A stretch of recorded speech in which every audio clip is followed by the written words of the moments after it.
Hello, you are listening to NPE Stories. This is a podcast where NPEs can share their story. I am your host, Lily, and I found out I was an NPE through an ancestry DNA test that changed my life forever. NPE is a term that stands for Not Parent Expected or Non-Paternal Event. This means that one or more of our parents are not who we believe them to be.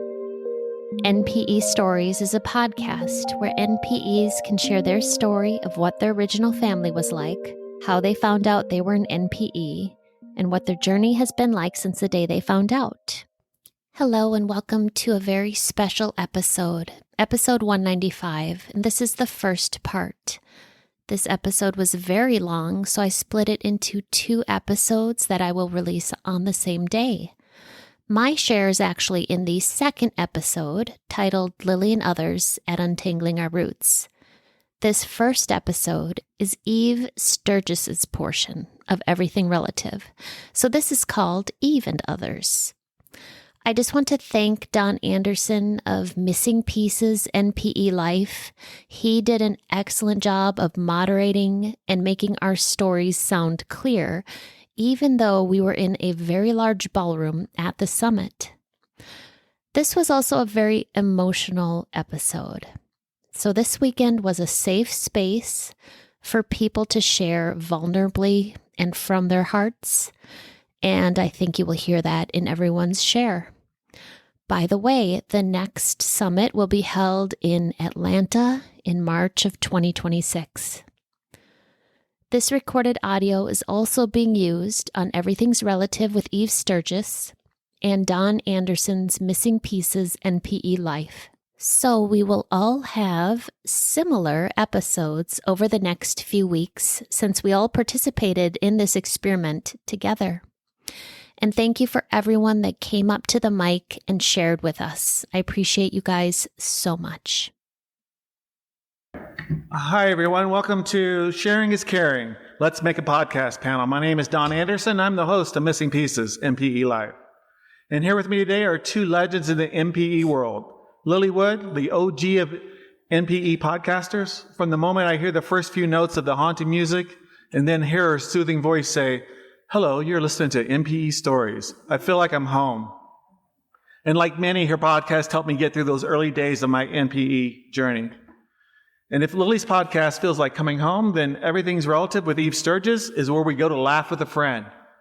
Her infectious laughter and humor has brought me so much healing over the past 3 years, and I also knew her in real life long before either of us knew the truth about our true identity, our family secrets. A couple things before we get started. First of all, this is an experiment. It may go horribly wrong. I don't know. This has never been done before. So you may be part of something brilliant, or it could go squirrely. Either way, we're going to have fun, and we're going to share from our hearts with each other. And no pictures, please. Just kidding. That was a joke. Okay, so the panel is being recorded. So Lily and Eve will each make an episode for their podcast. So the format of this panel is in 2 parts. During the first portion, Eve will share on her own specific experience on the topic of family relationships and reunion for 10 minutes. After that, we will have audience participation, inviting you to step up to the mic and share your personal experience for up to 3 minutes. And everybody's going to be timed, and I'm going to have a hook. So you're going to give a 1-minute warning so we can get as many people that want to share. And then we'll repeat that same format again, like in the second half, with Lily sharing from her personal experience on estrangement and rejection. Everyone, including Lily and Eve, will be timed and will be given 1-minute warning to wrap up. And my friend Sherry is going to be the timer. So she has it on her phone. It's going to go off. If her husband calls, we're all going to hear it because her phone's off mute. Sherry was on my podcast, a double NPE episode. She's quite brilliant. It was a great episode. I didn't know if you guys knew this, but it's all a plug for my podcast. Happy to support you. Okay. So without any further ado, I'd like to introduce to you my friend, Eve Sturges. Hi, I'm Eve Sturges. Thank you all for being here. Don's intro was really nice, but it was also too fast. I'm not ready. So give me a second. And I also want to say, before I talk today, that somebody asked me, I think it was Tiffin, how did you go to the conference and be a podcast therapist and an NPE? And I said, I didn't. I just went as a podcast therapist. I didn't tap into the depth of my NPE experience identity. So this year I'm trying to do it differently. That's what I did last year. So this morning, I really tried to be mindful of setting the intention that today I'm here as an NPE, which is much more vulnerable and it's just a lot harder. Or just sing the Miley Cyrus song and no vulnerability. So today, I just talked with Lily about. I felt like I was going to cry. The theme of today that I'm here to talk about is family relationships and more about like family narrative is something that I'm really interested in.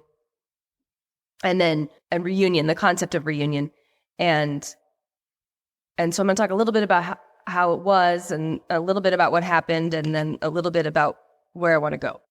So my childhood was incredibly complicated, and there's all these like levels and nuances and layers and chapters, and I tell you one part, and then you ask a question, I'm like, oh well, that's because, and it tangles, So all of that I don't consider part of the family narrative.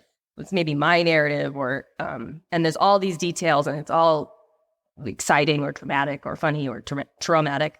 But when I'm thinking of family narratives, I'm thinking about there was something that was consistent beyond the chaos and the unpredictability of the dysfunction.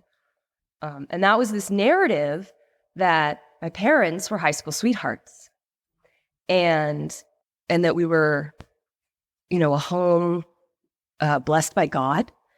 Everything was meant to be for a reason, and they had grown up in the same subdivision in Northern California and had all known each other since they were very young. And I know all the parts of my dad seeing my mom for the first time at the pool. She was a lifeguard, and I know about all their dances, and we have all their high school dance pictures together. I know all about him going away to college for a year, and she dated this guy named Mike, and he had red hair, and then came back, and they went to Switzerland. I know all about, it was just such a romantic foundation for our family, like high school. And I dreamed of someone seeing me across the pool and just knowing the way that they did.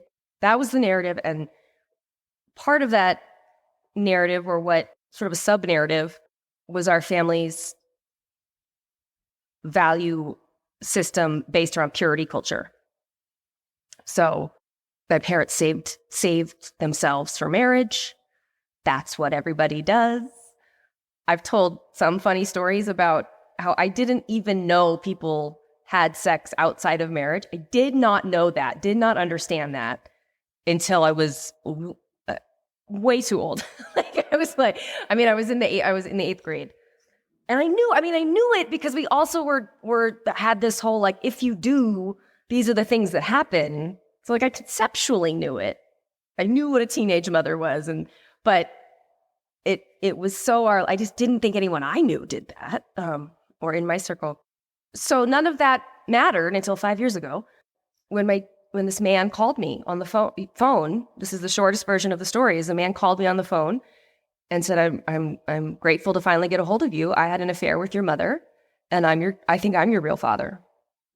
I don't think it's your dad. I think there's a lot of things that we all experience in those moments that are the identity collapsing and the existential crisis. But for me, that narrative, I didn't realize how foundational that narrative was until it was just shattered. Part of it is that I had failed. I did not save myself for marriage. Had a baby very young by myself. while I had abandoned their idea of purity and Christianity by then, it was still unspoken. So the narrative collapsing has affected me in a way that I don't think my parents understand. And it of course, I think everybody's relationships change with these discoveries. But for me, that's where there's a big, like a sort of an ocean between us. And at some point my mom said, like, well, I know you thought we were really strict. I was like, that's not the problem. That wasn't about my curfew. So moving forward, this year, I'm going to go meet my biological siblings in the summer on a road trip with my family. It's a part of the podcast, follow my Substack. And so I want to ask them what their narrative is and what do they know about, not about me so selfishly, but how are narratives shaped by families and secrets, and what do they mean for identity, and what do they mean for other people? And so I just like feel like I'm back at the beginning of this journey. Like I've done this 5-year thing, and I focus on everybody else, interviewing them, and it's time to look at me, and it's way harder and way scarier. And I don't understand the word reunion because it suggests there was a union at some point, right?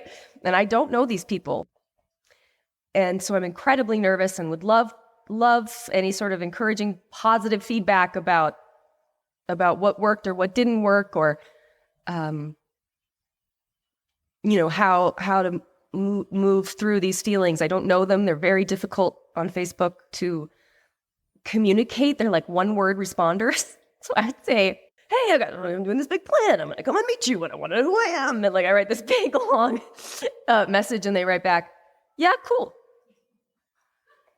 A lot of that. Anyway, feeling vulnerable. Thank you for listening. But now I'd really like to hear from all of you. The theme I'm presenting is about family narrative and reunion, and would love to hear your thoughts on that. But if you have something else to share that has come up today, please share. Please share. I'm not limited. No one's censoring you. So thank you very much. Thank you, E, for sharing. That was awesome. So now I'd like to invite people to come up and share for 3 minutes. Remember, this is being recorded, and by stepping up to the mic, you're giving us permission to use your voice in the aforementioned podcast episodes. Okay, my name is Leif Whalen. I'm an adoptee. I turned 50, decided I wanted to search. The adoption agency could help me search for the birth mother, and just a few weeks later, they said, Leif, we found your birth mother. Her name was Sandy. She was 20 when you were born, all past tense. She died 5 years ago. And then they said, but after you, she had 3 kids, and they want to meet up with you. What do you do with that? I mean, I found and lost a mom and gained 3 siblings just in a few minutes. So we met up, and I had been a total secret. Her daughter, her best friend, knew nothing about me. And I was asked about the birth father, and they knew nothing. And the agency could only tell me that he was 25 when I was born and a teacher. Not much to go on. Well, as word got out with the birth mother's family that, hey, she had this other kid, I had friends of her that were calling me up and telling me about her, and one of them knew one little clue. She said, I knew he was a minor league baseball player. Well, that's a good clue. I decided to hire the best detective money could buy. That would be Google. Google, was there a minor league baseball team in Great Falls where birth mother was from? Yes, the Great Falls Electrics. Can you give me the rosters? Give me the names of all the players that turned 25 the year where I was born that were on that team. He gave me a list of 8 or 9 names. Using Google, I call or an email, and mostly I got I don't know what you're talking about, kid. Finally get to the last name, Joe Bano. And I call, and the guy picks up. Now, I can't say, are you, like Dr. Seuss, are you my mommy? I can't say, are you my daddy? So I say, I'm doing a family history search for Sandy Peterson, and she was in a tight relationship with someone on that baseball team. Was that you by any chance? He says, I had a stroke and a tumor. I don't remember much about that time. So now I feel like crap. My little adventures, who knows what it's doing to these men. So I apologize, and I hang up, and I figure, hey, what the heck? I write him a letter, and I apologize, and I say, of all the names I had, here's 3 players that I couldn't find any information on. If you remember any of this, here's my contact info. 2 weeks later, I get a call. This is Julie. You really pissed off my dad. Julie? Julie who? I'm Joe Bano's daughter. Oh, he confessed. He is the guy. So I was pretty shocked on that, but we arranged a phone call for a couple weeks later. Oh, that's right, because he lived in New York and Montana, so he was just on a summer road trip or a summer baseball excursion. But so we had a call, and we connected, and we talked a little bit, nature versus nurture, what do you like? And then as we finished the call, he says, and don't reach out to anyone else in my family. I don't want anyone else to find out about it. And the first thing I thought is he told his daughter to keep a secret also. But anyway, so he had an indiscretion 50 years ago. That was me. I'm a secret. Never use that guy's name. Thank you.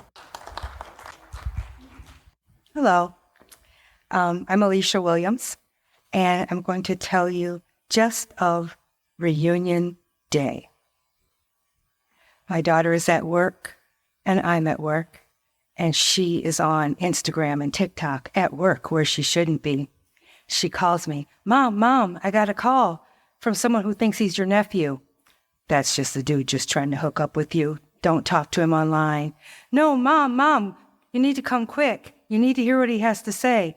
I'm not talking to this young man. His mother's going to think I'm a cougar. Mom, can you come to my office?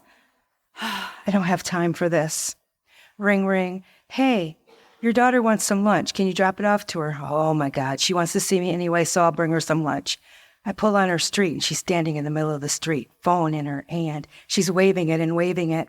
Mom, he's on the phone. Oh, my God, you called him? I don't want to talk to him. What am I supposed to... Aunt Sharon? Hello? Then the next voice I hear is a female. Sharon? Jessica? Sharon? Jessica? Oh my God, I found her. Mom. Hold up, lady. My mother's dead. I don't know what you're trying to pull here. I don't have time for these games. You don't understand. Our mother has been looking for us, for you your entire life. Isn't your birthday February 4th? Yes. Weren't you born in Detroit? Yes. Isn't your father Herman Felton? Yes. Oh my God, we have celebrated your birthday your entire life. Mom made a cake for you your entire life. We were not allowed to touch that cake. I know your dad. Your dad stayed friends with my mom your entire... What? I didn't even know I was lost. I didn't even know you were looking for me. How fast can you get here? Honey, can we go to Detroit? 1 hour later, stepdaddy's coming, sister's coming, brother's coming, sister's coming, auntie's coming, cousins are coming, nieces and nephews are coming. Auntie Sharon. Oh my gosh, we are so glad we found you. I didn't even know I was lost. My name is Jenny. Much like Eve's story, my family narrative has changed drastically. I am the oldest of 2 children who were raised with 2 parents, but my dad was in a wheelchair. And so I just thought it was this most magical thing that my parents had met, and my mom loved my dad for who he was. And she did do that, but I just thought it was so amazing that they had these 2 kids and they stayed together still.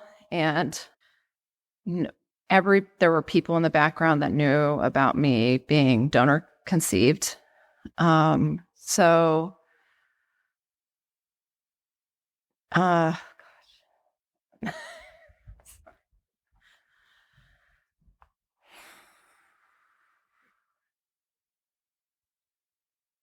So when I was 43, I decided that I want to do 23andMe.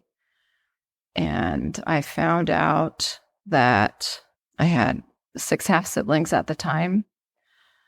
I called my mom. She cried. She admitted that I'm a donor conceived child. And she said that, so my dad is deceased. That's a little tidbit that I didn't say. The dad that I was raised with is deceased. No one ever wanted to tell me. We just lived in this happy little, I mean, I had a very traumatic childhood too. Looking back, it's very traumatic. There was a lot of trauma. It explains so much, but no one ever talked about it. So I'm sure that's how a lot of people feel, like you just don't. You know, my dad was in a wheelchair. He couldn't have kids. So let's not talk about it. We decided to use a donor to have children. We're not going to talk about it. You know, my mom tried to commit suicide in our kitchen. We never talked about it. I haven't really ever talked about it my whole life until in the last couple of years. So having this, I feel like I had this bubble burst, this vision of what I thought, like, you grew up, you got married, and then we just all live in this happy land and people get married and they have kids. And then it popped when I found out, you know, that that's not the way that it necessarily was. So anyway, that's all. Hi, my name's Amy, and I'm an NPE. My story is somewhat like Eve's. My parents were high school sweethearts, knew each other, never dated anybody else. There was never anybody else, but they had a little 6-month break. And so at 54, I did ancestry, looking for my grandmother's relatives, but ended up finding out my 3 younger sisters are my half-sisters. And they actually were the ones who did the test themselves and came back and said, hey, Amy, you're our half-sister. We found your biological family. You're now the oldest of 9 instead of the oldest of 4. So my new last name is now Beavers. So I've learned who the Beavers from Florence, Colorado are. Eve's talking about meeting new siblings. Just yesterday, me and my new bio sister Mary came in from Wisconsin. We drove to Florence, if anyone from Colorado, it's past Castle Rock, Pueblo, and met a new bio brother. So I feel like a squirrel's running in my brain right now, because all day yesterday, I went to my bio father's house. He died in 2006, so I was never going to meet him. The house he built, the house he raised 5 kids in. He had 6 of us from 4 different women, kind of that classic, made a lot of babies, couldn't stay married. Mary drove me to what she called the Lover's Lane of Florence, Colorado. I'm pretty sure I was where I was invented. She's pretty sure that's where my mom called my bio dad Butch. That's where Butch and my mom met, I think. We're not sure. But yesterday was fascinating. I grew up a tight family, solid foundation, what I thought, oldest of 4 girls. And yesterday I was in complete stranger's home in a completely strange town. I've never been to Florence in my life.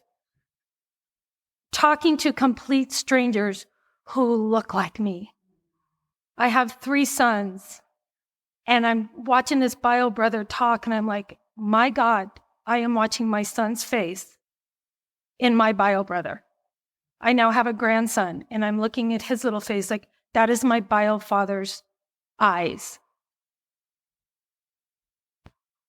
To explain it, I can't, right now I don't even have the words. Any advice to meeting siblings? Be yourself, listen, absorb as much as you can, and the next day you should probably take a break and not go to a conference because you're babbling like a moron. But it's fascinating, it's exciting, it's scary, and it helps really let you discover who you are. So there. Hi, everybody. I'm Terry Champion from Philadelphia, Pennsylvania. It was my 50th birthday, about 11 years ago, actually. And I wanted to find my biological family. started questioning my health. And I'm mentored very deeply by the former mayor of Philadelphia, and he said, I'll take care of it, don't worry. So he paid the orphans court the fee. I get a letter back months later with information that said, your mother was Black, she was a Protestant, she had a child before you. Thank you very much for coming. And I've struggled with that for 10 years, until last July, in which I found out who she was.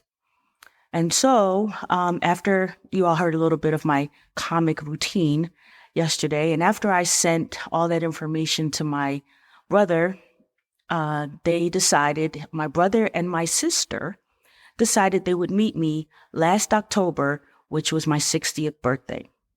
So my brother flew from California, my sister came from somewhere, and I meet them in a hotel lobby. Never knew what I was coming into until my sister comes out, and I am so sad to say this, she was drunk as a skunk. I didn't understand half the things she was saying, except that she cried her eyeballs out and, oh, that's mommy, and why did they do this to me? And I'm like, what are you talking about? Anywho, my brother comes out and stands there, and he just flops on me, and they had to keep me from falling down because all he saw was his mother. And I didn't know that I looked like her. I hadn't even seen a picture of her. And so I'm like, I don't know what to do with this. And meeting my siblings is one of the most challenging things I have ever done. And I don't know how to process it. I have a wonderful nephew, but I don't know what to do with it. And the questions that I want to ask my sister, she can't answer. Questions I want to ask my brother, he doesn't know. And so it's great meeting them, but I'm still in this zero fog. And if anybody can help me figure this out, I would be so grateful. Thank you. So now I am going to share, but if anybody else wants to share, please come on over. Real quickly, or not real quickly, I get 5 minutes. I'm just kidding. I'm kidding. I'm kidding. So I just want to touch base on what Eve was talking about with the family narrative and how mine changed.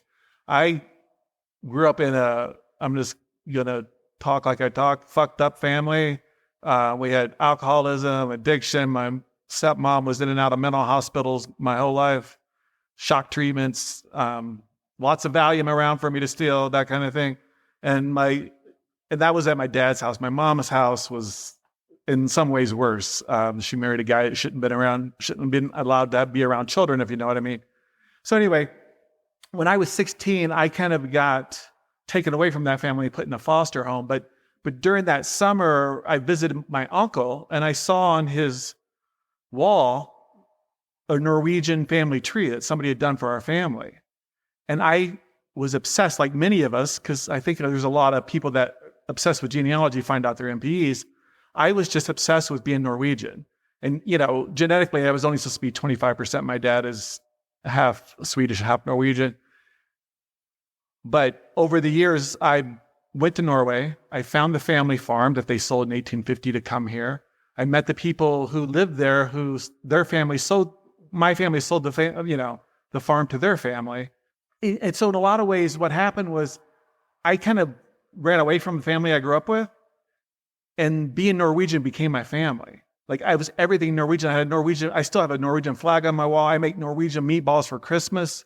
So my whole story was, I was so Norwegian, like so Norwegian. I ate lefse. I don't know if anybody has that. I make lefse. It's horrible, but I try.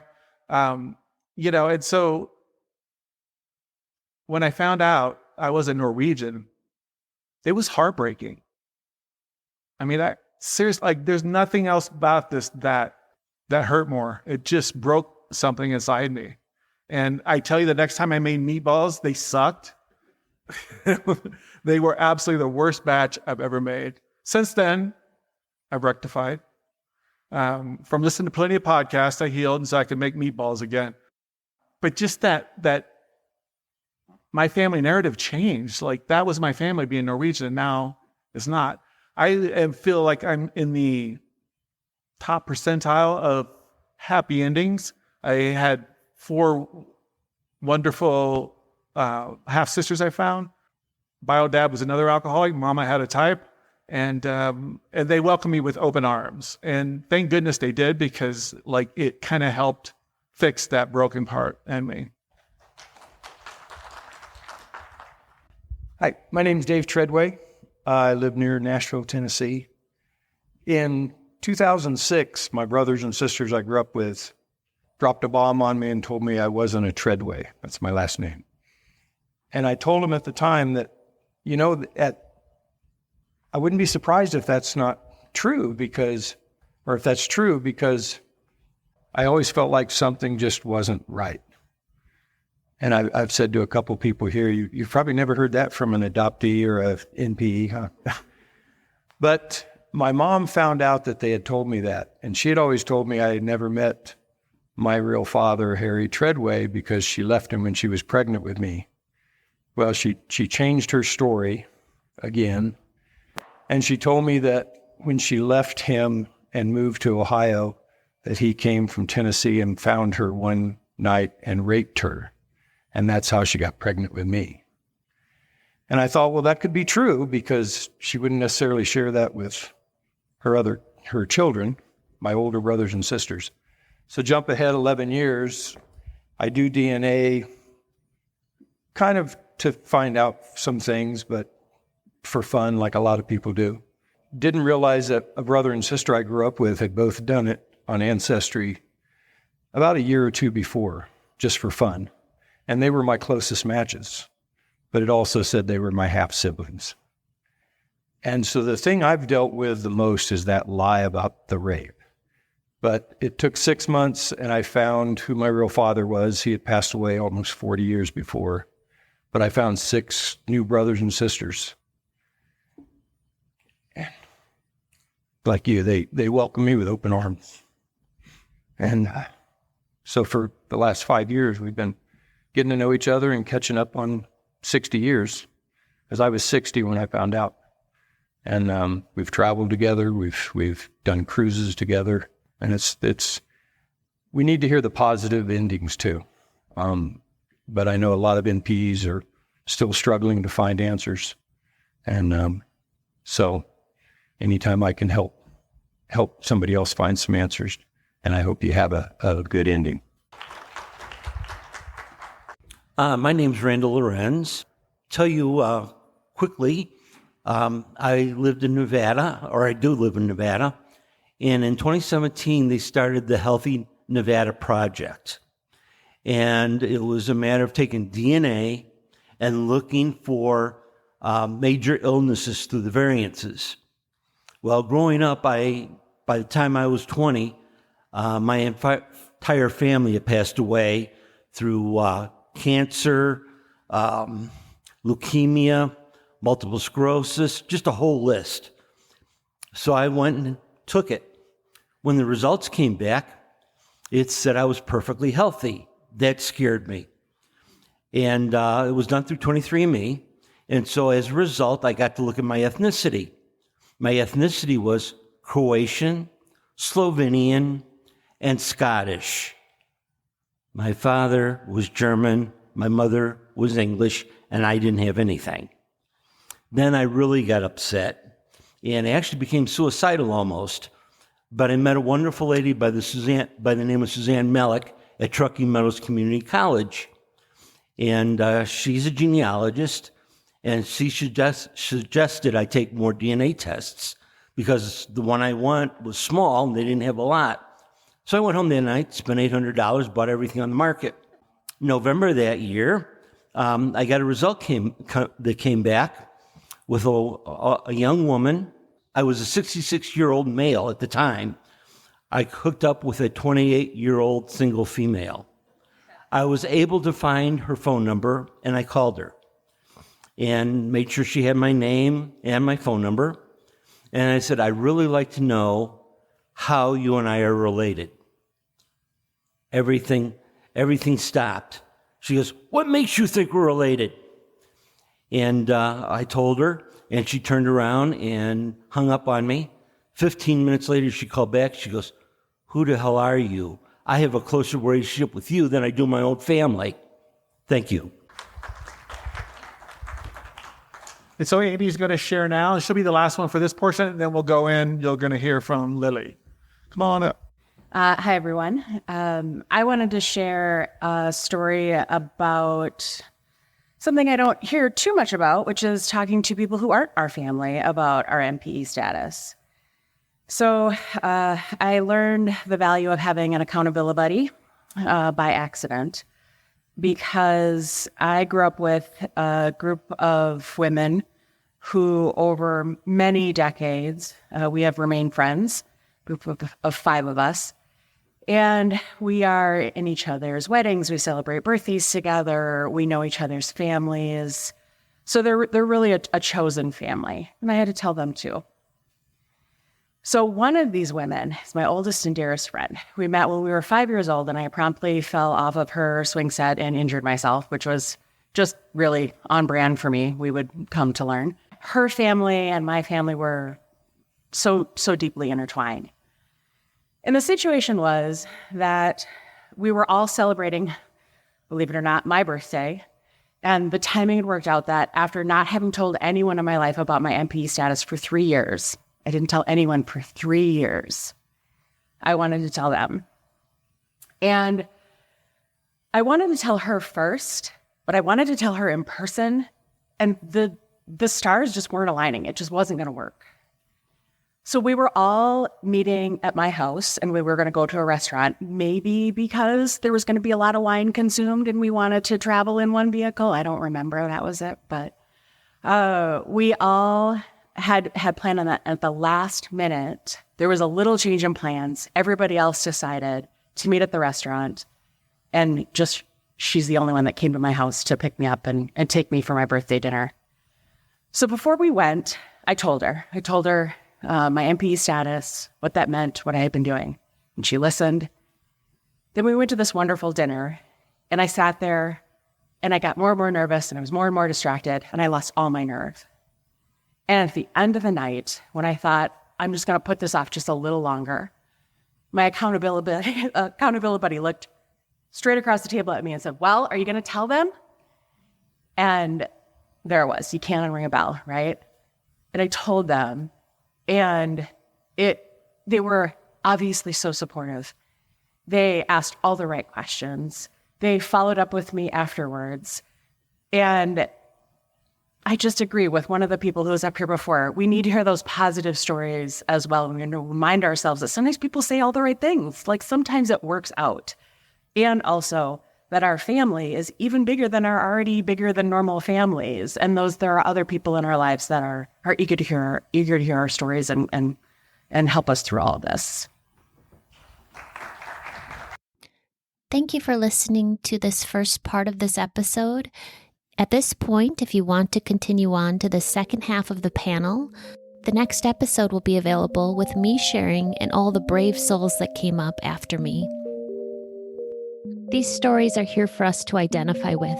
If you are an NPE and would like to share your story, email npestories@gmail.com. You do not have to give any identifying information. If you are an NPE and would like to share your story, I'd like to hear from you. Subscribe to this podcast to hear more. Come, heal with us.